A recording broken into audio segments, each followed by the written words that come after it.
Ano bang meron? Ano bang meron? Sino bang naipit? Ha? Sino naipit? Ha? Kabayo? Naku, putang na. Kabayo, nasaan ka na? Nawawala sir. Isang ngiti man lang dyan. Uy, tumingin ka kasi sa camera. Gusto ko yung labas ang ngipin. Iba naman yung ngiti mo. Ayusi! Gusto ko yung labas ang ngipin. Ganun, no? Dali. Putang na. Sayang ng pagkapugi mo. Oo.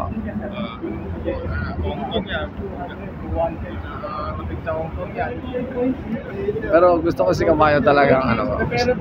Tumingin ka kasi. Ayaw tumaw. Kaya mo sir, ang ano ito, dapat sa dalawa. Yes sir. Ang purpose kaya maglalagay sa labas para makita na talagang gumapang yung kung dito ka magsisimula, Gumapang yung kanyang ano.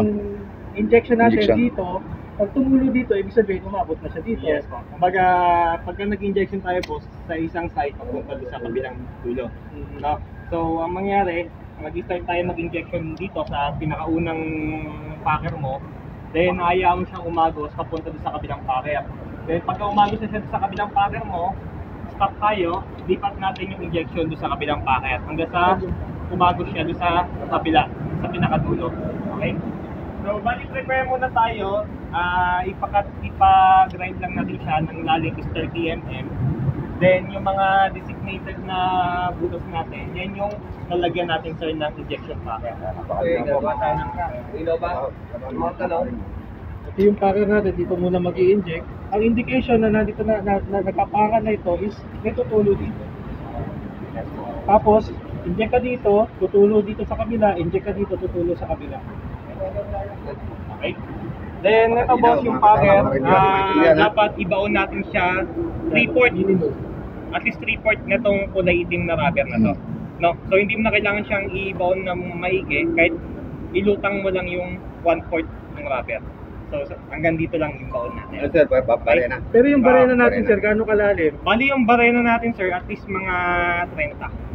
Hindi ba pwedeng ano, ganito kalalim yung barena namin, tapos ito yung ipapasok para may space. Bali ito, alam pa 30. Saan yung metro natin? Alam pa 30 na yan. Mga 35. 35. So yung barena natin, hindi mo abot ng 5? Ayan, sir.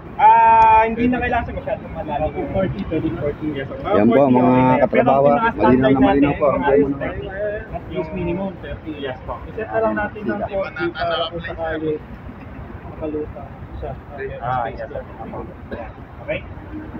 40. So yung mga drill bit natin, pwede nyo markahan na hanggang 40. Para pag nagbaon kayo, Sakto. Bali yung drill bit natin, boss, ang size kasi nito is mga nasa 12 to. So yung drill bit na dapat natin na gamitin is mas malaki na konti. No? Para luluwag siya, 14 yung size ng drill bit natin. Kasi ito, boss, iikpitan pa natin to eh. So kung mapapansin mo, ito yung itsura niya. Then habang iniikpitan mo siya, yung goma niya nag-expand or lumolobo. Oo. Makapal. Ayan o, kumakapal. Mapapansin mo. Parang expansion bolt, ano? Dahil na. Ayan. Parang ano, yung mga expansion bolt ba? Parang expansion bolt. Yung itsura niya. Ayan. So, ayan yung itsura niya versus dun sa pagka-tinanong natin.